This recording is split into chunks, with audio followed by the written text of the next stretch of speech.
It happened, a blockbuster no one saw coming. The Golden State Warriors have just acquired Domantas Sabonis in a move that's already shaking up the NBA. A three-time All-Star, one of the best passing bigs in the game. A modern-day bruiser who plays like he belongs in both the 1990s and 2030s. And now, he's a Warrior. But this move is bigger than just numbers on a stat sheet or contract dollars. This is a seismic cultural pivot. This is a franchise known for Splash Brothers and spacing, now doubling down on post-play and toughness. This isn't just about basketball, it's about identity. Let's break down what this trade really means, tactically, culturally, and financially, for a Warriors team that just told the league, we're not done yet. The whispers began in the shadows of the play-in tournament. Golden State had just been bounced by the Sacramento Kings, a sobering reality check. The dynasty felt like it had cracked, not shattered, but clearly not whole. And then came the bombshell. Golden State receives Domantas Sabonis, Jonathan Kuminga, Moses, Moody, Kevin Looney 2026, unprotected first-round pick, 2028 first-round pick, top 5 protected. This was a nuclear-level move. Not because it's a bad deal, because it signals the end of an era and the start of a reinvention. Kuminga was supposed to be the future. Moody, the silent riser. Looney, the heartbeat of the locker room, gone. In their place, a rugged 6'11" centerpiece who led the NBA in rebounds, ran handoff sets like a point guard, and just came off another All-Star season, averaging nearly 20, 13, and 8. But why now? Why Sabonis? Let's zoom in. This isn't a desperate move. It's a strategic recalibration. Steve Kerr's offense has always relied on constant movement, reads, and high IQ passing. What it lacked last season was a fulcrum, a reliable post presence who could generate offense and punish smaller lineups. Sabonis does that in his sleep.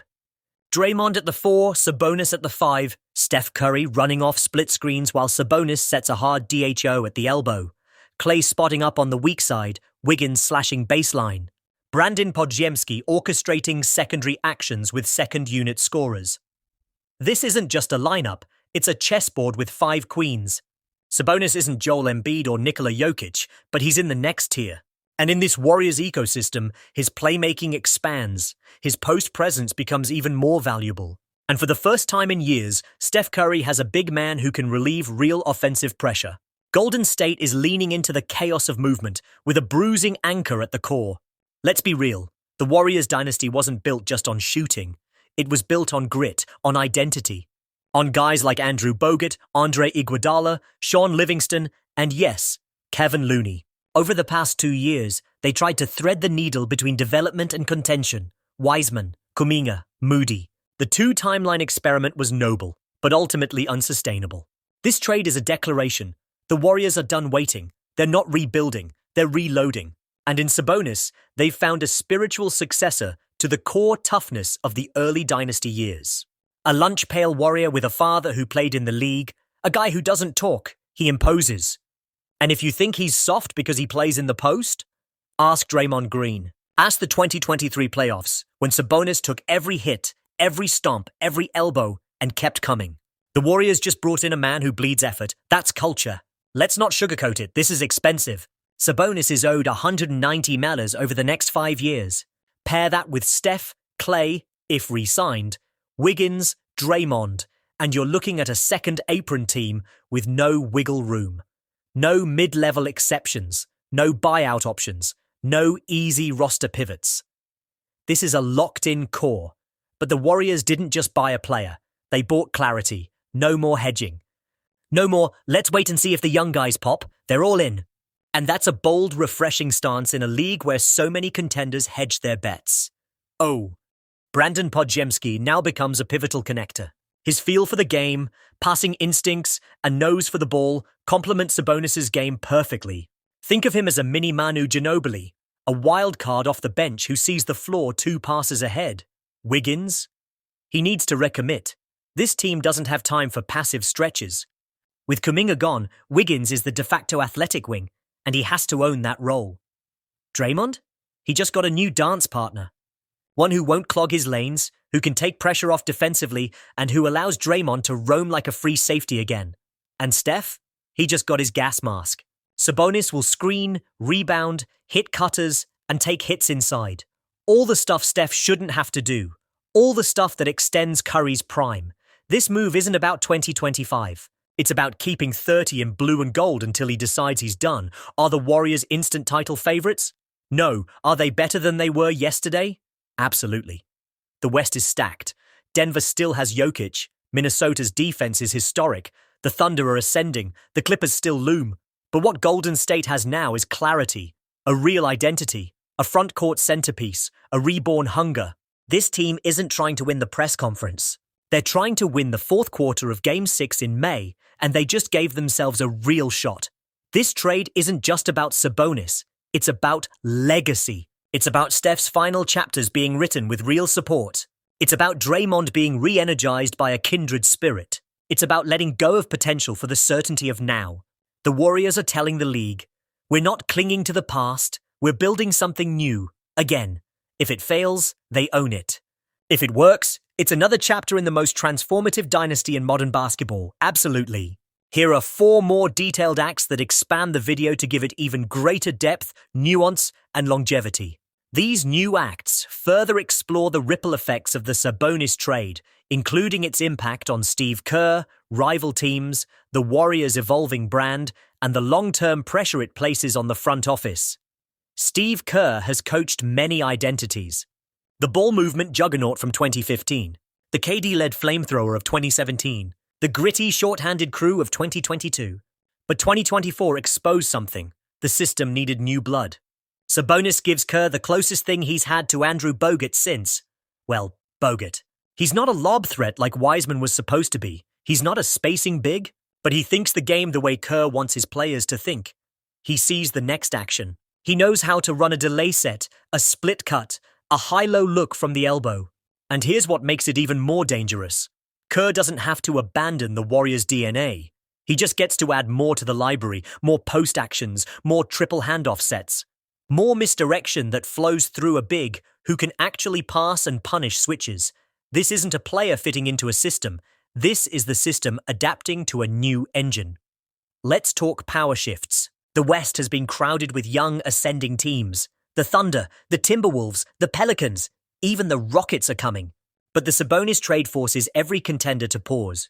Because the Warriors didn't get older in the traditional sense. They got meaner. They got harder to guard. And they just added a player who kills small ball lineups.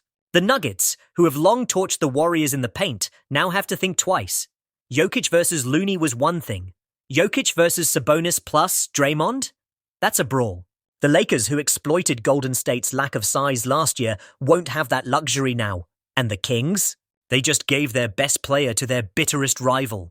This wasn't just a move to make the Warriors better. It was a move that forces everyone else to recalculate. Golden State has always sold style. The three-point revolution, the motion offense, the Steph effect. Light years ahead. But now, they're selling force. And Sabonis isn't just a player. He's a symbol. A shift from finesse to firepower. From glitz to grit. This matters in a league where branding is strategy.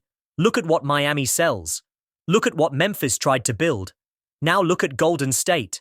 Sabonis might not be a global superstar, but he's the kind of guy fans in Oakland, in San Francisco, in Stockton, in Manila, in Serbia can respect.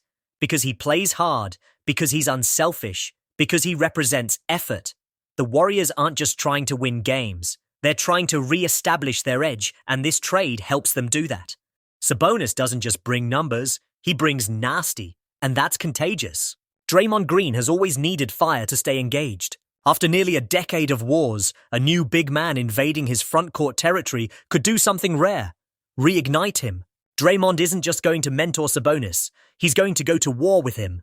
They're going to bring back the elbows, the traps, the emotional chaos. Then there's Andrew Wiggins. Quiet, passive, inconsistent. Now, he's surrounded by dogs. And that kind of environment doesn't let you coast. The presence of Sabonis, a player who never takes possessions off, applies pressure to everyone else on the roster. You either match that intensity or you get exposed. This trade forces a deeper question. What does Steph want? For years, the front office tried to balance his legacy with long-term planning. But the Sabonis move says, we're riding until the wheels fall off. This is the first true sign that the Warriors aren't thinking about the future. They're thinking about giving Steph one last brutal, violent, unforgiving ride into the playoffs. And it's emotional, because it's not about numbers anymore. It's not about efficiency or advanced stats. It's about winning, even if it's ugly. Sabonis is a gamble not just on fit, but on Steph's will to grind through one more run. And if he pulls it off, the legacy changes forever. Let's not gloss over this. The Kings just traded Sabonis to the Warriors. This isn't just a basketball deal. This is betrayal. The Kings had their first real rival in decades when they faced Golden State in that 7-game playoff classic. It was the beginning of something. Fire, tension, Northern California split in half, and now they've fed the beast. Every time Sabonis touches the ball in Golden 1 center, it's going to sting. Every time he bullies his way through a Kings defender, it's going to feel like a warning. You had me, and you gave me up. This trade injects venom into the NorCal rivalry, and it just became personal. Every Blockbuster trade has 2 timelines, the victory parade and the funeral. So let's ask the uncomfortable question. What if this doesn't work? What if Sabonis doesn't fit? What if he clogs the spacing? What if Kuminga becomes a star and Sabonis hits his ceiling? The cost of failure is steep. Because this time, the Warriors don't have the luxury of a reset button. They gave up their best young talent, they locked into Sabonis long-term, and Steph isn't getting younger. If this fails, it's not just a bad trade. It's the end of the dynasty. No rebuild, no pivot. Just a cold, hard crash into the middle of the standings. And that's the gamble. High risk, high reward, and no turning back. Mike Dunleavy Jr. just put his stamp on the franchise. This isn't Bob Myers' deal. This isn't a legacy move tied to past championships. This is now. Dunleavy was handed an impossible task, maintain a dynasty while planning for a post-Steph future. But by trading Kuminga and Moody, his 2 most promising young assets, he just went all in on the present. This is his Durant move, his gamble, his identity shift. If it works, he becomes the architect of Chapter 2 of the dynasty. If it fails, he may not get another shot. Because make no mistake, this trade is a referendum on Golden State's front office. No more timelines, no more patience. The Sabonis deal is a high-stakes hand, and Dunleavy's betting it all on one word. The Golden State Warriors aren't who they used to be. But maybe that's a good thing. They're no longer just the Splash Brothers. They're not the youth experiment. There's something else now. Tougher, meaner, more grounded. Sabonis isn't the next KD. He's not a flashy headline. But he's the kind of player who shows up in April and May and makes all the difference. And that's why the Warriors made this deal. To win now, not someday. The dynasty may have evolved, but it's not over. Not yet.